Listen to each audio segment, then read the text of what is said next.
एक बार फिर हाजिर हाँ साथियों, मैं रमन कुमार प्रोग्राम लैके बीते हफ्ते ते एक नज़र हफ्ते बाद मिलीदा है। शुक्रवार होंदा है, प्रोग्राम रिकॉर्ड करीदा है और शुक्रवार अज गुजर जाएगा तो अगले दिन तो ही निगाह होनी शुरू हो जाती है खबरों ते कि अगले हफ्ते प्रोग्राम दे विच की खबरां शामिल करांगे। किसी वेले तो यह लगता है आके कि 2-3 दिन गुजर जाने तो बाद जो मंगल बुधवार ते आन टुके हाँ कि बई हाँ इन्हां खबरां दे नाल असीं प्रोग्राम नूं कोई आकार शेप दे लवांगे। लेकिन फिर वीरवार का दिन भी चढ़ना होंदा है, वीरवार की शाम भी होनी होंदी है, शुक्रवार की सवेर भी होंदी है, कोई नवी खबर आ जाती है। कई बार बड़ा ही औखा हो जाता है ये तय करना कि कड़ियाँ 5-6-7 आइटम्स वो लितियाँ जान, क्योंकि जी खबर लीती जाएगी उन्होंने इंसाफ भी करना होंदा है। तो मैं गल के बहुते विस्तार में नहीं जाता, मैं शुरुआत करन जा रहा हाँ जड़ियाँ बीते हफ्ते दी खास डिवेलपमेंट्स ने। वो एक अहम डिवेलपमेंट ये है कि पंजाब के सीनियर सियासतदान साबका अकाली आगू मैंबर पार्लीमेंट राज सभा के मैंबर सुखदेव सिंह ढींडसा होरां ने नवे अकाली दल का ऐलान किया है। 7 जुलाई वाले दिन लुधियाना के मॉडल टाउन गुरुद्वारा दे विच मीटिंग हुई, उन्होंने साथी उन्होंने सहयोगी पार्टी वर्कर हाजिर सन। पहले दिन ही इस गल नूं लैके ऐलान नूं लैके थोड़ी जी कन्फ्यूजन हो गई, क्योंकि पहलों खबर ये आई कि सुखदेव सिंह ढींडसा होरां नूं पार्टी का श्रोमणी अकाली दल का नवा प्रधान बनाया गया है। तो जिस तरह खबर सामने आई मैं उस तरह पेश करन जा रहा हाँ। तो काफ़ी लोग हाजिर सन, कांग्रेस अपना जो अकाली आगू भी हाजिर सन। तो जोड़े 2 बार लोक सभा के मैंबर रह चुके हुए मैंबर पार्लीमेंट परमिंदर कौर गुलशन होरां ने उन्होंने नां की तजवीज़ की और जोड़े आगुआ ने उन्होंने नां की ताईद की, समर्थन किया, सैकेंड किया। वो सन जगदीश सिंह गच्चा होरी, जथेदार सेवा सिंह सेखवा होरी, देसराज तुग्गा होरी और मरहूम अकाली आगू जगदेव सिंह तलवंडी होरां की बेटी हरजीत कौर। सो उन्होंने नां दी उन्होंने प्रपोज किया, उन्होंने सैकेंड करता। तो ज़ाहिर तौर पर बाद विच रौला तो पैना ही सी अकाली दल वालों बाद च रौला भी पिया, वो मैं गल बाद च करदा। तो इस मौके पर जी वड्डी गिनती में वर्कर भी मौजूद सन और जोड़े होर आगू मौजूद सन उन्होंने मैं कुछ ना लवांगा। बलवंत सिंह रामूवालिया, पीर दविंदर सिंह होरी, शिरोमणी गुरुद्वारा प्रबंधक कमेटी दिल्ली वाली के प्रधान मनजीत सिंह जी के होरी और इस तरह निहंग मुखी बाबा गुरदेव सिंह होरी। तो इस मौके पर ढींडसा होरां ने आख्या कि असी साडा मकसद ये है कि असी अकाली दल नूं बादल परिवार तो आज़ाद करवाना है। उस तो बाद 9 तारीख वाले दिन यानी कि एक दिन पहलों जो मैं रिकॉर्डिंग कर रहा हाँ, वीरवार वाले दिन अमृतसर श्री दरबार साहबों मत्था टेकन भी जाते हैं और इत्थे पत्रकारां नाल गलबात करते हैं। तो फिर उही गल आखते हैं कि अकाली दल भटक चुका है, सिर्फ एक परिवार की निजी जायदाद प्रॉपर्टी बन के रह गया है। असी अकाली दल नूं मुड़ इस दियां मुढ़लियां रवायती लीहां ते पाउणा है। असी श्री अकाल तख्त साहब नूं, श्रोमणी गुरुद्वारा प्रबंधक कमेटी नूं ते अकाली दल नूं इस परिवार तो आज़ाद करवाना है। तो पहलों जदों पार्टी प्रधान बनन का ऐलान होया तो उधरों सुखबीर बादल होरां वालों और पार्टी के सीनियर बुलारे आगू दलजीत सिंह चीमा होरां ने डट के विरोधता की और आख्या कि ये जो है सिर्फ और सिर्फ फ्रॉड है, इट इज़ टोटली इलीगल, गैर कानूनी है, जालसाजी है, ना कोई मतलब नहीं है। ये पार्टी का नवा प्रधान चुनिया जाना है तो उस विच पार्टी दे विच उस वास्ते एक तंत्र है, एक प्रणाली है, एक सिस्टम है और डेलीगेट इजलास होता है, डेलीगेट प्रधान की चोण करते हैं। ये नहीं कि कितने कुछ लोग बैठ के नवे प्रधान की चोण कर लें। तो उसके बाद चाहूँ लग्या कि भी ये आज़ाद करवाना है या ये करना है या वो करना है, तो विच रह के ही हो सकता है। फिर ये गल मुड़ के इसे लीडरशिप वालों ढींडसा होरां वालों सामने आई कि नवा अकाली दल कायम किया गया है और जे जरूरत पई पार्टी नूं मानता लैण दे विच तां इहदे नाल कोई शिरोमणी अकाली दल डैमोक्रेटिक या कोई होर लफ्ज़ जिहड़ा है वो जोड़ लिता जाएगा। सो गल कहण दी है कि जदों उहदी पार्टी सत्ता चों बाहर आई है, 10 साल की हुकूमत बड़ी लंबी हुकूमत होंदी है, पहलों 5 साल फिर 5 साल, तो नवी सरकार पंजाब दे विच बन गई। कैप्टन अमरिंदर सिंह होरां दी किसी नूं आस नहीं सी शायद उदों ये दसिया जा रहा ਸੀ कि अकालियों ने पूरा जोर लाता कि आम आदमी पार्टी वाले ਪੰਜਾਬ ਦੇ ਵਿੱਚ ਸਰਕਾਰ ਨਾ ਬਣਾ ਲੈਣ ਤਾਂ ਇਸ ਤਰੀਕੇ ਦੇ ਨਾਲ ਚੋਣਾਂ ਲੜੀਆਂ ਗਈਆਂ ਕਿ ਕਿਸੇ ਤਰੀਕੇ ਆਮ ਆਦਮੀ ਪਾਰਟੀ ਸੱਤਾ ਵਿੱਚ ਨਾ ਆਵੇ ਤੇ ਕਾਂਗਰਸ ਅਜੇ ਤੱਕ ਕੋਈ ਗੱਲ ਨਹੀਂ, ਕਿਉਂਕਿ ਅਕਸਰ ਕਾਂਗਰਸ ਔਰ ਇਹ ਇਲਜ਼ਾਮ ਢੀਂਡਸਾ ਹੋਰਾਂ ਨੇ ਵੀ ਲਗਾਇਆ, ਹੋਰ ਲੋਕ ਵੀ ਲਗਾਉਂਦੇ ਹਨ ਕਿ ਅਕਾਲੀ ਬਾਦਲ ਪਰਿਵਾਰ ਔਰ ਕੈਪਟਨ ਅਮਰਿੰਦਰ ਸਿੰਘ ਇਹ ਰਲ ਕੇ ਬਾਜ਼ੀ ਖੇਡਦੇ ਹਨ। ਸਰਕਾਰ ਉਹਨਾਂ ਦੀ ਆ ਜਾਏ ਜਾਂ ਉਹਨਾਂ ਦੀ ਆ ਜਾਏ, ਇੱਕ ਦੂਜੇ ਦੇ ਹਿੱਤਾਂ ਦਾ ਖਿਆਲ ਰੱਖਦੇ ਹਨ। ਜਦੋਂ ਅੰਮ੍ਰਿਤਸਰ ਜਾਂਦੇ ਹਨ ਮੱਥਾ ਟੇਕਣ ਢੀਂਡਸਾ ਹੋਰੀ, ਔਰ ਉਹ ਵੀ ਉੱਥੇ ਵੀ ਉਹ ਇਲਜ਼ਾਮ ਲਗਾਉਂਦੇ ਹਨ ਕਿ ਇਹ ਕੈਪਟਨ ਔਰ ਸੁਖਬੀਰ ਬਾਦਲ ਹੋਰੀ ਰਲ ਕੇ ਖੇਡਦੇ ਹਨ। ਜੇਕਰ ਅਜਿਹਾ ਨਾ ਹੁੰਦਾ ਤੇ ਜਦੋਂ ਕਾਂਗਰਸ ਦੀ ਸਰਕਾਰ ਬਣੀ ਕੈਪਟਨ ਅਮਰਿੰਦਰ ਸਿੰਘ ਹੋਰਾਂ ਦੀ ਰਹਿਨੁਮਾਈ ਦੇ ਵਿੱਚ, ਤਾਂ ਫਿਰ ਪੰਜਾਬ ਦੇ ਵਿੱਚ ਨਸ਼ਿਆਂ ਦਾ ਮਾਫੀਆ, ਔਰ ਖਾਸ ਤੌਰ 'ਤੇ ਉਹਨਾਂ ਆਖਿਆ ਕਿ ਜਿਹੜਾ ਕੰਮ ਉਹਨਾਂ ਦੇ ਆਪਣੇ ਹੱਥਾਂ ਵਿੱਚ ਹੈ, ਬਾਦਲਾਂ ਦੇ ਟਰਾਂਸਪੋਰਟ ਦਾ ਵੱਡਾ ਕੰਮ ਔਰ ਪੂਰਾ ਕੇਬਲ ਦਾ ਕੰਮ ਪੰਜਾਬ ਦੇ ਵਿੱਚ, ਇਹ ਦੋਹੇ ਕੰਮ ਫਿਰ ਉਸੇ ਤਰ੍ਹਾਂ ਨਾ ਚੱਲਦੇ ਰਹਿੰਦੇ ਜੇਕਰ ਇਹਨਾਂ ਦੀ ਆਪਸ ਦੇ ਵਿੱਚ ਭਾਈਵਾਲੀ ਨਾ ਹੁੰਦੀ, ਜਾਂ ਆਪਸ ਦੇ ਵਿੱਚ ਸੂਝ ਸਿਆਣਪ ਨਾ ਹੁੰਦੀ, ਜਾਂ ਆਪਸ ਦੇ ਵਿੱਚ ਇੱਕ ਦੂਜੇ ਦੇ ਹਿੱਤਾਂ ਨੂੰ ਜੇ ਗੱਲ ਕਰਨੀ ਹੋਵੇ ਲੈ ਕੇ ਇਹਨਾਂ ਦੀ ਇਕਸੁਰ ਨਾ ਹੁੰਦੀ। ਵਿਰੋਧੀ ਧਿਰ ਦਾ ਇਹ ਫਰਜ਼ ਵੀ ਬਣਦਾ ਹੈ ਕਿ ਸਰਕਾਰ ਦੇ ਖਿਲਾਫ ਲੜੇ, ਸਰਕਾਰ ਦੀਆਂ ਕਸਰਾਂ ਕੱਢੇ, ਉਸ ਦੀਆਂ ਉਣਤਾਈਆਂ ਲੱਭੇ, ਆਪਣੇ ਆਪ ਨੂੰ ਕਾਇਮ ਰੱਖਣ ਵਾਸਤੇ ਸੜਕਾਂ 'ਤੇ ਆਵੇ, ਧਰਨੇ ਲਾਵੇ, ਲੋਕਾਂ ਦਾ ਧਿਆਨ ਆਪਣੇ ਵੱਲ ਕਰੇ। ਤਾਂ ਕੁਝ ਇਹ ਫਰਜ਼ ਵੀ ਬਣਦਾ ਹੈ ਆਪੋਜੀਸ਼ਨ ਦਾ। ਪੰਜਾਬ ਦੇ ਵਿੱਚ, ਪੰਜਾਬ ਕਿਉਂ ਕਹੀਏ ਕਿ ਸਮੁੱਚੇ ਦੇਸ਼ ਵਿੱਚ ਵੀ ਔਰ ਪੰਜਾਬ ਦੇ ਵਿੱਚ ਵੀ ਜੋ ਹੈ, ਬੀਤੇ ਥੋੜ੍ਹੇ ਸਮੇਂ ਦੇ ਵਿੱਚ ਪੈਟਰੋਲ ਅਤੇ ਡੀਜ਼ਲ ਦੀਆਂ ਕੀਮਤਾਂ ਦੇ ਵਿੱਚ ਬੇਇੰਤਹਾ ਵਾਧਾ ਹੋਇਆ ਹੈ।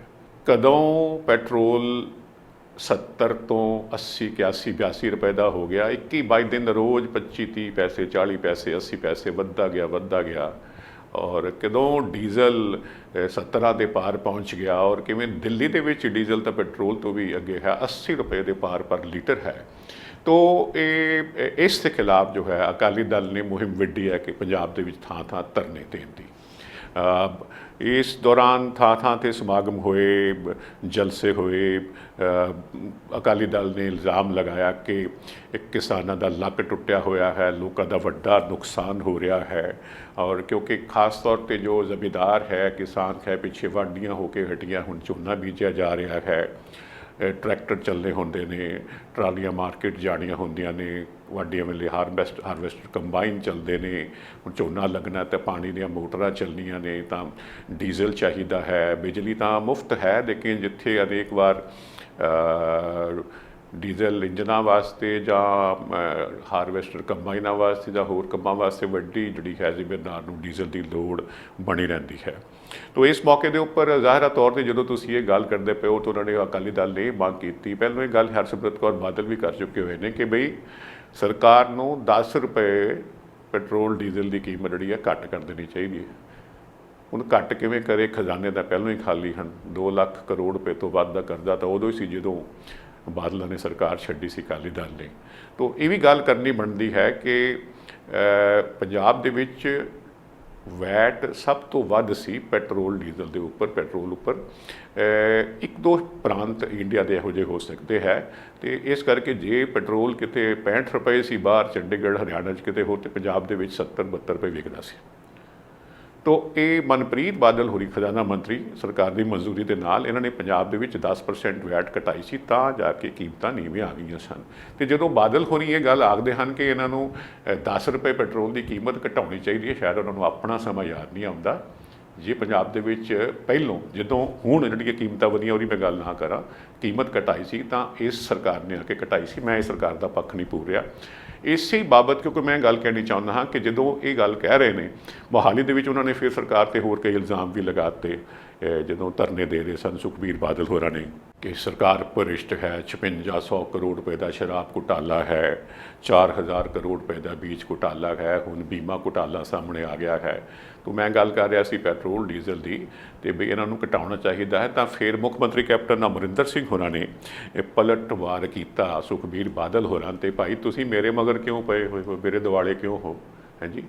2016 ਤੋਂ ਲੈ ਕੇ ਦਿੱਲੀ ਦੀ ਐਨਡੀਏ ਸਰਕਾਰ ਦੀ ਹਕੂਮਤ ਦੇ ਵਿੱਚ, ਹਕੂਮਤ ਤਾਂ 2014 'ਚ ਕਾਇਮ ਹੋ ਗਈ ਸੀ, 2016 ਤੋਂ ਲੈ ਕੇ ਹੁਣ ਤੱਕ ਡੀਜ਼ਲ ਦੇ ਵਿੱਚ ਟੈਕਸਾਂ 'ਚ 900% ਤੇ ਪੈਟਰੋਲ ਦੇ ਵਿੱਚ 700% ਦਾ ਵਾਧਾ ਕੀਤਾ ਗਿਆ ਹੈ। ਸੁਖਬੀਰ ਬਾਦਲ ਸਾਹਿਬ ਕੈਪਟਨ ਜੀ ਆਖਦੇ ਨੇ ਇਹ ਤੁਸੀਂ ਮੋਦੀ ਸਾਹਿਬ ਨੂੰ, ਮੋਦੀ ਸਰਕਾਰ ਦੇ ਭਾਰ ਪਾਓ, ਜ਼ੋਰ ਪਾਓ, ਉਹ ਟੈਕਸਾਂ ਨੂੰ ਘਟਾਵੇ, ਕੀਮਤਾਂ ਆਪੇ ਘਟ ਜਾਣਗੀਆਂ। ਜੇ ਅਜਿਹਾ ਨਹੀਂ ਹੁੰਦਾ ਤਾਂ ਫਿਰ ਦਿੱਲੀ ਦੀ ਹਕੂਮਤ ਦੇ ਨਾਲ ਆਪਣਾ ਗੱਠਜੋੜ ਤੋੜ ਲਵੋ।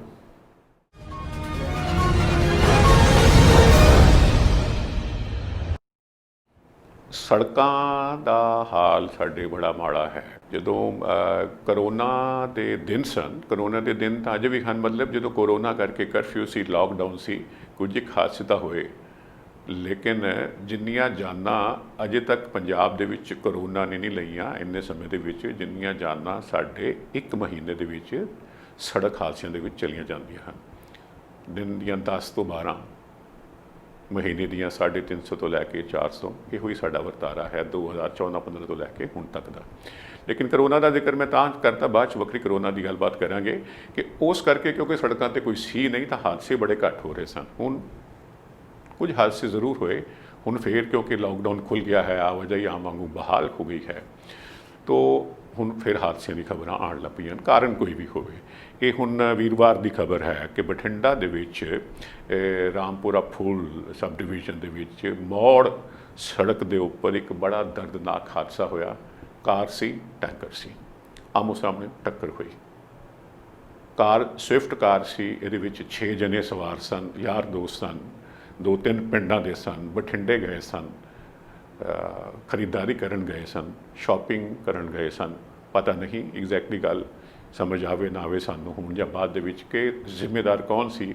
ਅਕਸਰ ਵੱਡੇ ਵਾਹਨ 'ਤੇ ਇਲਜ਼ਾਮ ਤਾਂ ਲੱਗਦਾ ਹੈ। ਤਾਂ ਉਹ ਟੈਂਕਰ ਦਾ ਡਰਾਈਵਰ ਮੌਕੇ ਤੋਂ ਫਰਾਰ ਹੋ ਗਿਆ। 6 ਸਵਾਰ ਸਨ, 5 ਨੌਜਵਾਨਾਂ ਦੀ ਮੌਤ ਹੋ ਗਈ। ਬੜਾ ਦਰਦਨਾਕ ਪਹਿਲੂ ਹੈ। ਕਰੋ ਤੁਸੀਂ ਕਿਸ ਕੰਮ 'ਤੇ ਗਏ ਹੋ, ਹੋਇਆ ਕੀ ਹੈ। ਔਰ ਇਹ ਜਿਹੜੇ ਸ਼ਖਸ ਨੇ, ਮੈਂ ਇਹਨਾਂ ਦੇ ਨਾਮ ਬਿਆਨ ਕਰ ਦੇਣਾ ਜੀ, ਇਹ ਪਿੰਡ ਜਲਾਲ ਤੋਂ ਹੈਗੇ ਨੇ, ਹਰਮਨ ਸਿੰਘ, ਹਰਮਨਜੀਤ ਸਿੰਘ ਤੇ ਅਰਮਾਨ ਸਿੰਘ। ਇਸੇ ਤਰ੍ਹਾਂ ਮਲਕਾਨਾ ਤੋਂ ਮਨਪ੍ਰੀਤ ਸਿੰਘ ਹੈ ਔਰ ਜੋਗੀਵਾਲਾ ਤੋਂ ਦਿਨੇਸ਼ਵਰ। ਇਹਨਾਂ 5 ਜਣਿਆਂ ਦੀਆਂ, ਇਹਨਾਂ 5 ਨੌਜਵਾਨਾਂ ਦੀਆਂ ਇਸ ਦਰਦਨਾਕ ਹਾਦਸੇ ਦੇ ਵਿੱਚ ਜਾਨਾਂ ਚਲੀ ਗਈਆਂ ਹਨ। ਸਦਾ ਸਦਾ ਲਈ ਆਪਣੇ ਪਰਿਵਾਰਾਂ ਨੂੰ ਇਹ ਅਲਵਿਦਾ ਆਖ ਗਏ ਹਨ। ਔਰ ਜਿਹੜਾ 6ਵਾਂ ਹੈ ਗੰਭੀਰ ਜ਼ਖਮੀ, ਉਹ ਹਸਪਤਾਲ ਦੇ ਵਿੱਚ ਦਾਖਲ ਹੈ।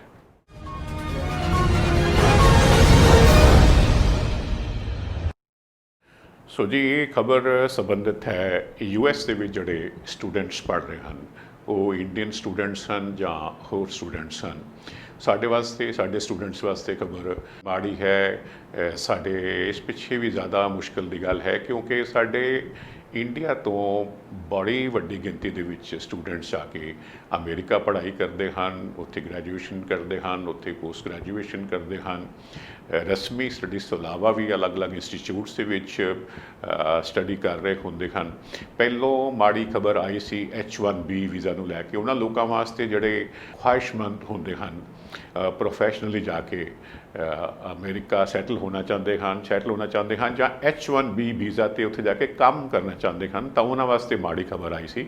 ਸਰਕਾਰ ਨੇ H1B ਵੀਜ਼ਾ 'ਤੇ ਥੋੜ੍ਹੇ ਸਮੇਂ ਲਈ ਰੋਕ ਲਗਾਤੀ ਸੀ। ਜਿਨ੍ਹਾਂ ਨੂੰ ਪਹਿਲੋਂ ਮਨਜ਼ੂਰੀ ਮਿਲੀ ਹੋਈ ਹੈ ਉਹਨਾਂ ਨੂੰ ਵੀ ਸ਼ਾਇਦ ਉਡੀਕਣਾ ਪੈਣਾ ਸੀ ਜਾਂ ਉਹਨਾਂ ਨੂੰ ਦੁਬਾਰਾ ਦਰਖਾਸਤਾਂ ਦੇਣੀਆਂ ਪੈਣੀਆਂ ਸਨ। ਜੋ ਹੁਣ ਤਾਜ਼ਾ ਖਬਰ ਹੈ ਉਹ ਇਹ ਹੈ ਕਿ US ਦੀ ਸਰਕਾਰ ਨੇ ਇਹ ਐਲਾਨ ਕੀਤਾ ਹੈ ਕਿ ਜਿਹੜੇ ਸਟੂਡੈਂਟਸ ਉੱਥੇ ਪੜ੍ਹ ਰਹੇ ਹਨ ਔਰ ਕੋਰੋਨਾ ਵਾਇਰਸ ਕਰਕੇ ਜਾਂ ਕਿਸੇ ਕਰਕੇ ਵੀ ਜੇਕਰ ਉਹ ਆਪਣੀਆਂ ਰੈਗੂਲਰ ਕਲਾਸਿਸ ਅਟੈਂਡ ਕਰ ਰਹੇ ਹਨ, 1 to 1 ਸਾਹਮਣੇ ਟੀਚਰ ਹੈ, ਇੱਧਰ ਤੁਸੀਂ ਬੈਠੇ ਹੋਏ ਹੋ, ਤਾਂ ਮਨਜ਼ੂਰ ਹੈ, ਠੀਕ ਹੈ, ਕਬੂਲ ਹੈ। ਲੇਕਿਨ ਜੇਕਰ ਤੁਹਾਡੀਆਂ ਕਲਾਸਾਂ ਆਨਲਾਈਨ ਲੱਗ ਰਹੀਆਂ ਹਨ ਤਾਂ ਫਿਰ ਤੁਸੀਂ ਆਪਣਾ ਬੋਰੀਆ ਬਿਸਤਰਾ ਚੁੱਕੋ ਤਾਂ ਆਪਣੇ ਮੁਲਕ ਨੂੰ ਵਾਪਸ ਜਾਓ, ਨਹੀਂ ਤਾਂ ਨਤੀਜੇ ਭੁਗਤਣੇ ਪੈਣਗੇ, ਮਤਲਬ ਡਿਪੋਰਟ ਕੀਤਾ ਜਾਏਗਾ। ਔਰ ਇੱਕ ਉਹਨਾਂ ਨੇ ਆਲਟਰਨੇਟਿਵ ਜ਼ਰੂਰ ਦਿੱਤਾ ਹੈ, ਜਾਂ ਫਿਰ ਜੇ ਤੁਸੀਂ ਆਨਲਾਈਨ ਪੜ੍ਹਾਈ ਕਰ ਰਹੇ ਹੋ ਤਾਂ ਫਿਰ ਅਜਿਹੇ ਸਕੂਲਾਂ ਦੇ ਵਿੱਚ ਅਪਲਾਈ ਕਰੋ, ਤਬਾਦਲਾ ਲਵੋ, ਐਡਮਿਸ਼ਨ ਲਵੋ, ਜਿੱਥੇ ਮੌਜੂਦਗੀ ਦੇ ਵਿੱਚ, ਫਿਜ਼ੀਕਲ ਮੌਜੂਦਗੀ ਦੇ ਵਿੱਚ ਤੁਸੀਂ ਕਲਾਸਾਂ ਅਟੈਂਡ ਕਰ ਰਹੇ ਹੁੰਦੇ ਹੋ। ਤਾਂ ਜ਼ਾਹਰਾ ਤੌਰ 'ਤੇ ਇਸ ਸੰਕਟ ਦੇ ਸਮੇਂ ਦੇ ਵਿੱਚ ਜਦੋਂ ਕਰੋਨਾ ਦੀ ਮਾਰ ਹੈ, ਮਿਲਣਾ ਬੈਠਣਾ ਵਰਜਿਤ ਹੈ, ਕਲਾਸਾਂ ਆਨਲਾਈਨ ਚੱਲ ਰਹੀਆਂ ਹਨ। ਸਾਡੇ ਮੁਲਕ ਦੇ ਵਿੱਚ ਵੀ ਇਸ ਤਰ੍ਹਾਂ ਹੀ ਨਿੱਕੇ ਬੱਚਿਆਂ ਤੋਂ ਲੈ ਕੇ ਵੱਡੇ ਦੀ ਕਲਾਸਾਂ ਆਨਲਾਈਨ ਚੱਲ ਰਹੀਆਂ ਹਨ ਅਤੇ ਅਜਿਹਾ ਦਹਿਸ਼ਤੀ ਫਰਮਾਨ ਇਸ ਨੇ ਸਟੂਡੈਂਟ ਕਮਿਊਨਿਟੀ ਦੇ ਵਿੱਚ, ਜਿਹੜੀ ਇੰਡੀਅਨ ਕਮਿਊਨਿਟੀ ਹੈ ਸਟੂਡੈਂਟਸ ਅਮਰੀਕਾ ਵਿੱਚ, ਉਹਨਾਂ ਦੇ ਵਿੱਚ ਬੜਾ ਵੱਡਾ ਸਹਿਮ ਦਾ ਔਰ ਫਿਕਰ ਦਾ ਮਾਹੌਲ ਪੈਦਾ ਕਰ ਦਿੱਤਾ ਹੈ। ਔਰ ਮੈਂ ਦੱਸਣਾ ਚਾਹੁੰਦਾ ਹਾਂ ਕਿ ਅਮਰੀਕਾ ਦੇ ਵਿੱਚ ਇੰਡੀਅਨ ਸਟੂਡੈਂਟਸ ਦੀ ਗਿਣਤੀ ਚਾਈਨਾ ਤੋਂ ਬਾਅਦ ਦੂਜੇ ਨੰਬਰ 'ਤੇ ਹੈ। 2017-18 ਦੇ ਵਿੱਚ ਚੀਨ ਦੇ 4,78,732 ਸਟੂਡੈਂਟਸ ਉੱਥੇ ਅਮਰੀਕਾ ਦਾਖਲ ਹੋਏ ਸਟੱਡੀਜ਼ ਵਾਸਤੇ, ਜਦਕਿ ਇਸੇ ਟਾਈਮ ਦੇ ਦੌਰਾਨ ਭਾਰਤ ਤੋਂ 2,51,290 ਸਟੂਡੈਂਟਸ ਜਿਹੜੇ ਨੇ ਉਹ ਉਹਨਾਂ ਨੇ ਉੱਥੇ ਸਟੱਡੀਜ਼ ਵਾਸਤੇ ਦਾਖਲਾ ਲਿਆ।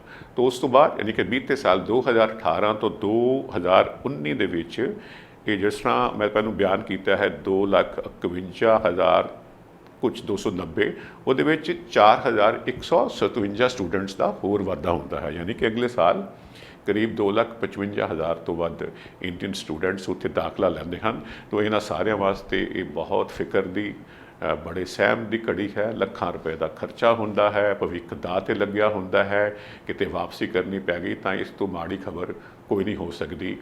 ਜ਼ਾਹਰਾ ਤੌਰ 'ਤੇ ਇੱਥੇ ਪਿੱਛੇ ਪਰਿਵਾਰਾਂ ਨੂੰ ਵੀ ਇਸ ਗੱਲ ਨੂੰ ਲੈ ਕੇ ਬੜਾ ਫਿਕਰਮੰਦੀ ਹੈ ਬੜੀ, ਔਰ ਬੜਾ ਸਹਿਮ ਹੈ। ਔਰ ਇਸ ਬਾਬਤ ਇਹ ਵੀ ਮੈਂ ਗੱਲ ਦੱਸਣੀ ਚਾਹੁੰਦਾ ਹਾਂ ਕਿ ਸ਼ਾਇਦ ਕੋਈ ਰਾਹਤ ਵਾਲੀ ਖਬਰ ਇਸ ਬਾਰੇ ਰਸਮੀ ਐਲਾਨ ਹੋ ਜਾਵੇ, ਇਸ ਬਾਰੇ ਪੱਕੇ ਤੌਰ 'ਤੇ ਨਹੀਂ ਕਿਹਾ ਜਾ ਸਕਦਾ। ਇਸ ਬਾਬਤ ਜੋ ਭਾਰਤ ਦੇ ਵਿਦੇਸ਼ ਸਕੱਤਰ ਹਨ ਹਰਸ਼ ਸ਼੍ਰਿੰਗਲਾ ਹੋਰੀ, ਉਹਨਾਂ ਨੇ ਅਮਰੀਕਾ ਦੇ under secretary for political affairs David Hale ਦੇ ਨਾਲ ਇਸ ਬਾਬਤ ਗੱਲਬਾਤ ਕੀਤੀ ਹੈ। ਆਸ ਕੀਤੀ ਜਾ ਸਕਦੀ ਹੈ ਜਾਂ ਦੁਆ ਕੀਤੀ ਜਾ ਸਕਦੀ ਹੈ ਕਿ ਇੰਡੀਅਨ ਸਟੂਡੈਂਟਸ ਨੂੰ ਜਿਹੜਾ ਉਹਨਾਂ ਦੇ ਸਿਰ ਦੇ ਉੱਪਰ ਖਤਰਾ ਮੰਡਰਾ ਰਿਹਾ ਹੈ, ਇਸ ਵਿੱਚੋਂ ਕੋਈ ਰਾਹਤ ਮਿਲੇ।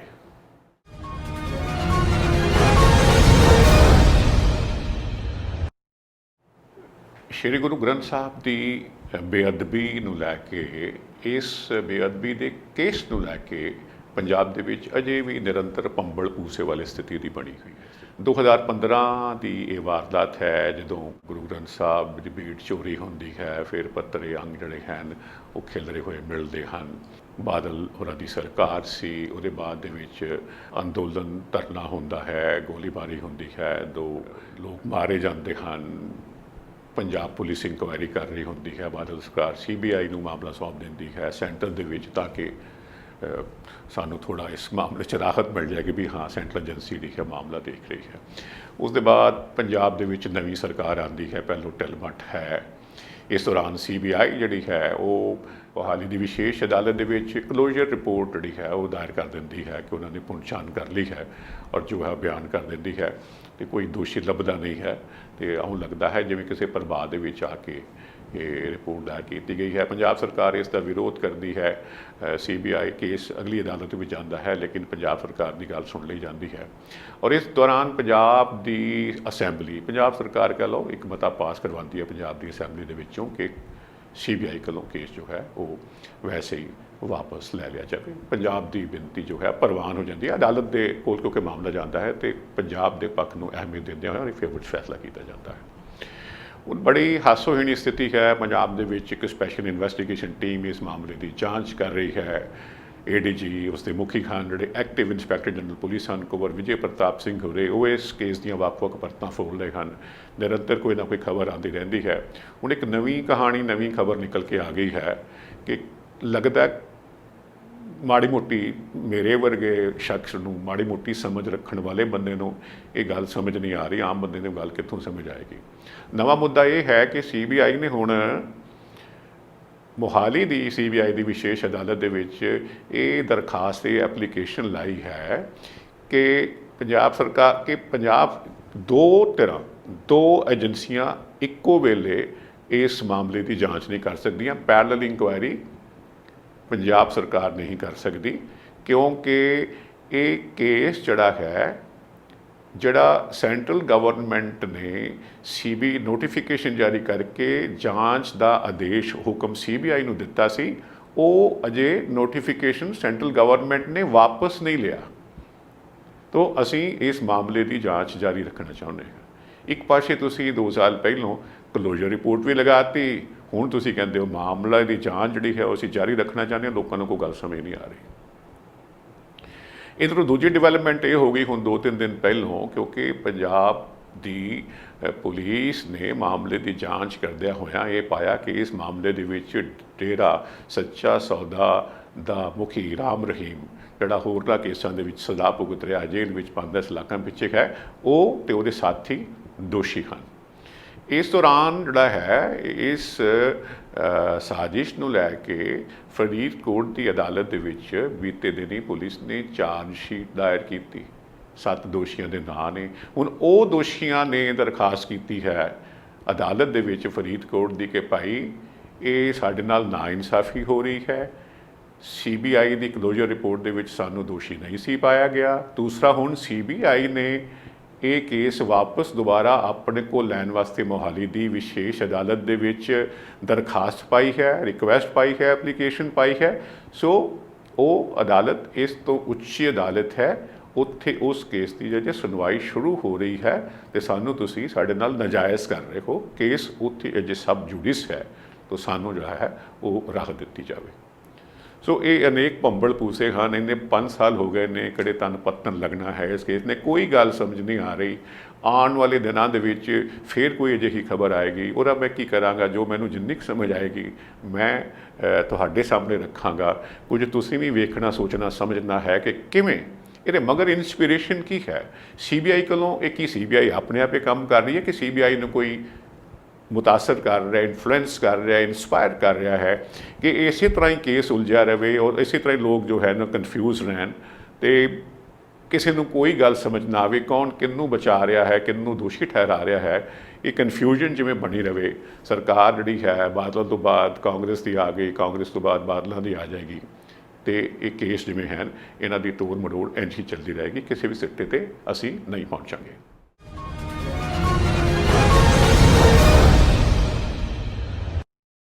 प्रिंसीपल सरवण सिंह होरी पंजाब की बड़ी मकबूल शख्सियत हैं। खेड जगत दे विच अपनी वक्री पछाण रखते हैं, पढ़ाते भी रहे, प्रिंसीपली भी की, दुनिया घूमते रहे हैं, अमेरिका खास तौर पर कैनेडा रहिंदे हैं। एक बेटा कैनेडा विच है, एक बेटा इत्थे इंडिया विच है, इत्थे आए के रहिंदे हैं। और खास तौर पर खेड समागमां दे विच उन्होंने खास थां है। खेड जगत की वो बड़ी वड्डी प्रमुख शख्सियत हैं।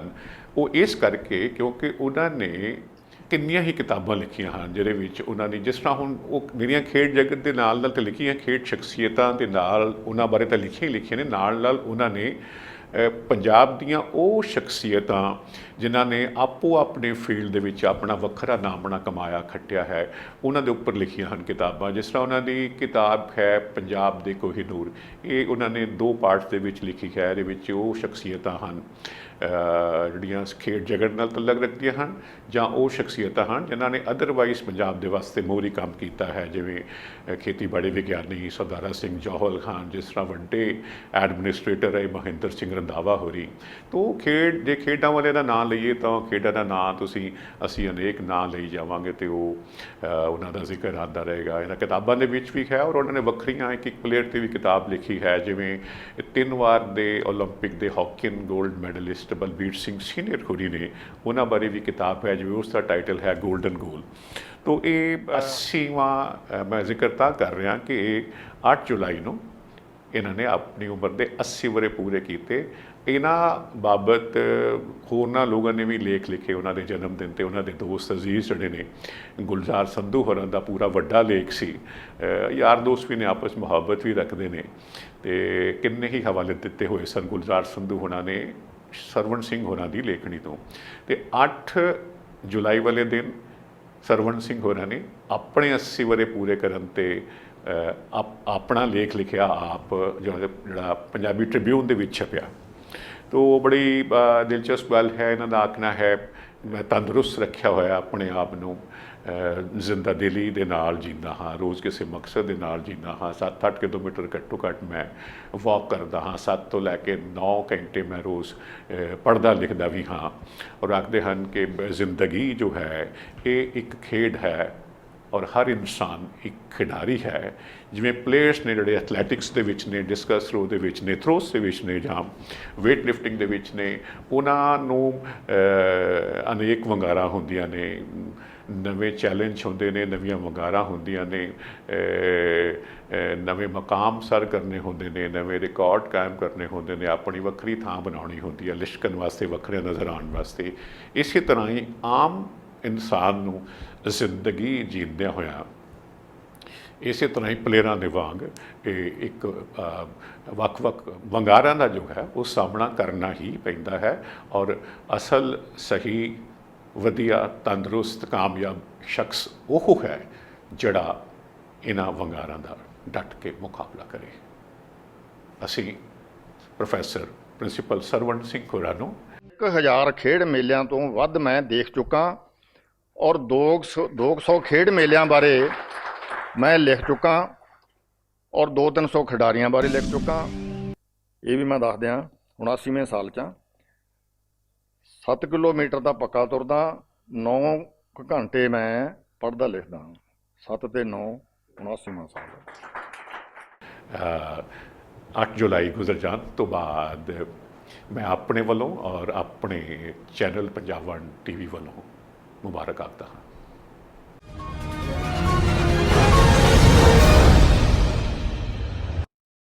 ਸੋ ਜੇ ਆਖਰ ਦੇ ਵਿੱਚ ਕਰੋਨਾ ਦੀ ਗੱਲ ਕਰਨੀ ਹੈ, ਇਸ COVID-19 ਵਾਇਰਸ ਦੀ ਜਿਸ ਨੇ ਦੁਨੀਆ ਭਰ ਦੇ ਵਿੱਚ ਤਬਾਹੀ ਮਚਾ ਰੱਖੀ ਹੈ, ਇਸ ਮਹਾਮਾਰੀ ਦਾ ਫੈਲਾਅ ਨਿਰੰਤਰ ਜਾਰੀ ਹੈ।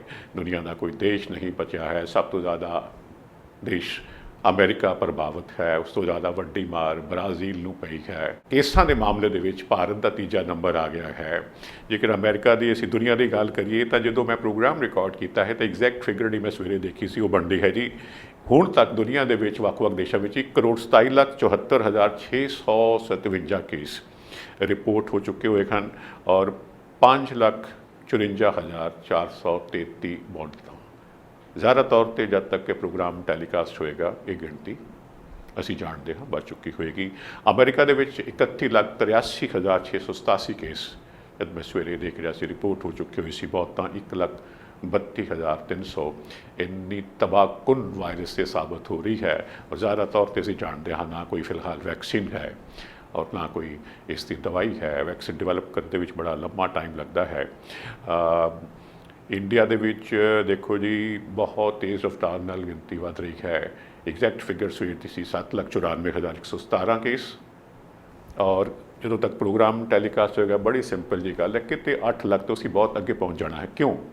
ਕਿਉਂਕਿ ਜੂਨ ਦੀ ਗੱਲ ਕਰੀ, ਮੈਂ ਬਹੁਤ ਪਿੱਛੇ ਜੇ ਨਾ ਵੀ ਜਾਵਾਂ, ਜੂਨ ਦੇ ਵਿੱਚ ਸਾਡੀ ਐਵਰੇਜ ਰੋਜ਼ ਦੇ 10,000 ਕੇਸ ਰਿਪੋਰਟ ਹੋ ਰਹੇ ਸਨ। 10,000 ਕੇਸਾਂ ਦਾ ਇਜ਼ਾਫਾ ਹੋ ਰਿਹਾ ਸੀ। ਹਫ਼ਤੇ ਦੇ ਵਿੱਚ ਇਹ ਰੂਟੀਨ ਚੱਲਦੀ ਪਈ ਸੀ। ਹੁਣ ਬੀਤੇ ਹਫ਼ਤੇ ਦੀ ਜੁਲਾਈ ਦੀ ਇਹ ਰੂਟੀਨ ਚੱਲਦੀ ਪਈ ਹੈ। ਰੋਜ਼ 20,000 ਤੋਂ ਵੱਧ ਕੇਸ ਰਿਪੋਰਟ ਹੋ ਰਹੇ ਹਨ। 21,000, 22,000, 23,000, 24,000 ਔਰ ਕਰੀਬ 25,000 ਕੇਸ ਵੀਰਵਾਰ ਵਾਲੇ ਦਿਨ ਜੋ ਰਿਪੋਰਟ ਹੋਏ ਹਨ। ਸੋ ਇਹੋ ਜਿਹੀ ਮਾੜੀ ਹਾਲਤ ਹੈ। ਪੰਜਾਬ ਦੇ ਵਿੱਚ ਵੀ ਪੂਰੀ ਨਿਗਾਹ ਨਜ਼ਰ ਰੱਖੀ ਜਾ ਰਹੀ ਹੈ ਸਰਕਾਰੀ ਤੰਤਰ ਵੱਲੋਂ। ਕੇਸਾਂ ਦੀ ਗਿਣਤੀ ਭਾਵੇਂ ਘੱਟ ਹੈ, ਮੌਤਾਂ ਦੀ ਗਿਣਤੀ ਇੰਨੀ ਜ਼ਿਆਦਾ ਨਹੀਂ ਹੈ, ਲੇਕਿਨ ਇੱਕ ਜਾਨ ਵੀ ਬੜੀ ਕੀਮਤੀ ਹੁੰਦੀ ਹੈ। ਇਹ ਜ਼ਰੂਰ ਹੈ ਕਿ ਲੋਕ ਹੁਣ ਥੋੜ੍ਹੀਆਂ ਲਿਬਰਟੀਜ਼ ਲੈ ਰਹੇ ਹਨ ਔਰ ਆਪਣਾ ਖਿਆਲ ਮੈਨੂੰ ਲੱਗਦਾ ਹੈ ਥੋੜ੍ਹਾ ਘੱਟ ਰੱਖ ਰਹੇ ਹਨ। ਪੰਜਾਬ ਦੇ ਵਿੱਚ 7,000 ਕੇਸ ਰਿਪੋਰਟ ਹੋ ਚੁੱਕੇ ਹਨ। ਕੱਲ੍ਹ 5 ਮੌਤਾਂ, ਵੀਰਵਾਰ ਮਤਲਬ 5 ਮੌਤਾਂ ਹੋਈਆਂ ਹਨ। ਕੁੱਲ ਗਿਣਤੀ ਇਸ ਦੇ ਨਾਲ ਜਿਹੜੀ ਹੈ ਉਹ 183 ਹੋ ਗਈ। ਵੀਰਵਾਰ ਨਵੇਂ ਕੇਸ 197 ਰਿਪੋਰਟ ਹੋਏ ਸਨ। ਕੇਸ ਸਿਹਤਯਾਬ ਲੋਕੀਕਰਨ ਵੀ ਪਰਤ ਰਹੇ ਹਨ। ਇੱਕ ਖਾਸ ਪਹਿਲੂ ਮੈਂ ਆਖਰ ਦੇ ਵਿੱਚ ਜਿਹੜਾ ਜ਼ਿਕਰ ਕਰਨਾ ਚਾਹਾਂਗਾ, ਜਿੰਨੇ ਪਸੂੜੀ ਕੇ ਪਾਰ ਕੀ ਹੈ, ਜਿਹੜੀ ਅੱਜ ਦੀ ਖਬਰ ਹੈ ਉਹ ਇਹ ਹੈ ਜੀ ਕਿ 4 ਜੁਲਾਈ ਵਾਲੇ ਦਿਨ, ਮੇਰਾ ਖਿਆਲ ਹੈ ਮੈਂ ਡੇਟ ਠੀਕ ਜ਼ਿਕਰ ਕਰ ਰਿਹਾ ਨਹੀਂ ਜੀ, 3 ਜੁਲਾਈ ਵਾਲੇ ਦਿਨ ਪੰਜਾਬ ਦੇ PCS ਅਫਸਰਾਂ ਨੇ 40 PCS ਅਫਸਰਾਂ ਨੇ ਚੰਡੀਗੜ੍ਹ ਦੇ ਵਿੱਚ ਮੀਟਿੰਗ ਕੀਤੀ। ਮੁੱਦਾ ਕੀ ਸੀ? ਮੁੱਦਾ ਇਹ ਸੀ ਕਿ ਵਿਜੀਲੈਂਸ ਬਿਊਰੋ ਨੇ ਫਰੀਦਕੋਟ ਦੇ ਰੀਜਨਲ ਟਰਾਂਸਪੋਰਟ ਅਥਾਰਟੀ ਦੇ ਮੁਖੀ ਤਰਸੇਮ ਸਿੰਘ ਨੂੰ ਗ੍ਰਿਫਤਾਰ ਕਰ ਲਿਆ ਭ੍ਰਿਸ਼ਟਾਚਾਰ ਦੇ ਕੇਸ ਵਿੱਚ, ਰਿਸ਼ਵਤ ਲੈਣ ਦੇ ਕੇਸ ਦੇ ਵਿੱਚ। ਤਾਂ ਇਸ ਦੇ ਖਿਲਾਫ ਇਹ ਲੋਕ ਇੱਥੇ ਇਕੱਠੇ ਹੋਏ ਸਨ। ਉਹ ਇਕੱਠੇ ਤਾਂ ਤੁਸੀਂ ਹੋ ਗਏ ਔਰ ਇਹਨਾਂ ਨੇ ਉੱਥੇ ਫਿਰ ਅਨੇਕ ਲੋਕਾਂ ਨਾਲ ਬਾਅਦ ਵੱਖੋ ਵੱਖਰਿਆਂ ਮੁਲਾਕਾਤ ਵੀ ਕੀਤੀ। ਪੰਜਾਬ ਦੀ ਚੀਫ ਸੈਕਟਰੀ ਵਿਨੀ ਮਹਾਜਨ ਨੂੰ ਵੀ ਮਿਲੇ, ਆਪਣੇ ਸਗੇ ਸੰਬੰਧੀਆਂ ਨੂੰ, ਕਿਉਂਕਿ ਚੰਡੀਗੜ੍ਹ ਗਏ ਹੋਏ ਸੀ, ਯਾਰਾਂ ਦੋਸਤਾਂ ਨੂੰ ਵੀ ਮਿਲ ਕੇ ਆਏ। ਹੁਣ ਕੀ ਹੋਇਆ ਜੀ, ਇਹਨਾਂ ਦੇ ਵਿੱਚੋਂ 14 ਕੇਸ 14 PCS ਅਫਸਰ ਉਹ ਕਰੋਨਾ ਪੋਜ਼ਿਟਿਵ ਪਾਏ ਗਏ ਹਨ। ਹੁਣ 14 ਅਫਸਰਾਂ ਦੇ ਨਾਲ ਹਾਹਾਕਾਰ ਮਚ ਗਈ ਹੈ। ਹੁਣ ਇਹ ਲੋਕ ਜਿਨ੍ਹਾਂ ਨੂੰ ਮਿਲੇ, ਜਿਨ੍ਹਾਂ ਬਾਰੇ ਫਿਲਹਾਲ ਪਤਾ ਲੱਗ ਚੁੱਕਿਆ ਹੈ, ਉਹਨਾਂ 'ਚੋਂ ਹੁਣ 300 ਲੋਕਾਂ ਨੂੰ ਕੁਆਰੰਟਾਈਨ ਕੀਤਾ ਗਿਆ ਹੈ ਔਰ ਅੱਗੋਂ ਹੋਰ ਕਾਫੀ ਲੋਕ ਇਸ ਮੁੱਦੇ ਨੂੰ ਲੈ ਕੇ ਕਾਫੀ ਫਿਕਰਮੰਦ ਹਨ ਔਰ ਇਹਨਾਂ ਦੇ ਪਰਿਵਾਰ ਵੀ ਜ਼ਿਆਦਾ ਤੌਰ 'ਤੇ ਫਿਕਰਮੰਦ ਹਨ। ਤੋਂ ਆਉਣ ਵਾਲੇ ਦਿਨਾਂ 'ਚ ਦੇਖਦੇ ਹਾਂ ਇਸ ਖਬਰ ਨੇ ਕੀ ਰੁਖ ਲੈਣਾ ਹੈ। ਪ੍ਰੋਗਰਾਮ ਦਾ ਸਮਾਂ ਮੁੱਕ ਰਿਹਾ ਹੈ। ਮੈਨੂੰ ਮੇਰੇ ਕੈਮਰਾਮੈਨ ਦੋਸਤ ਇਸ਼ਾਰਾ ਕਰ ਰਹੇ ਹਨ, ਬਸ ਕਰੋ ਜੀ, 30 ਮਿੰਟ ਹੋ ਚੁੱਕੇ ਹਨ। ਸੋ ਮੇਰੇ ਸਾਥੀਓ, ਮੇਰੇ ਦੋਸਤੋ, ਮੇਰੇ ਦਰਸ਼ਕ ਅਜ਼ੀਜ਼ ਵੀਰੋ, ਮੈਂ ਇੱਥੇ ਹੀ ਬਸ ਕਰਦਾ ਹਾਂ। ਅਗਲੇ ਹਫ਼ਤੇ ਫਿਰ ਮਿਲਣਾ ਹੈ। ਮੈਨੂੰ ਰਮਨ ਕੁਮਾਰ ਨੂੰ ਇਜਾਜ਼ਤ ਦਿਓ।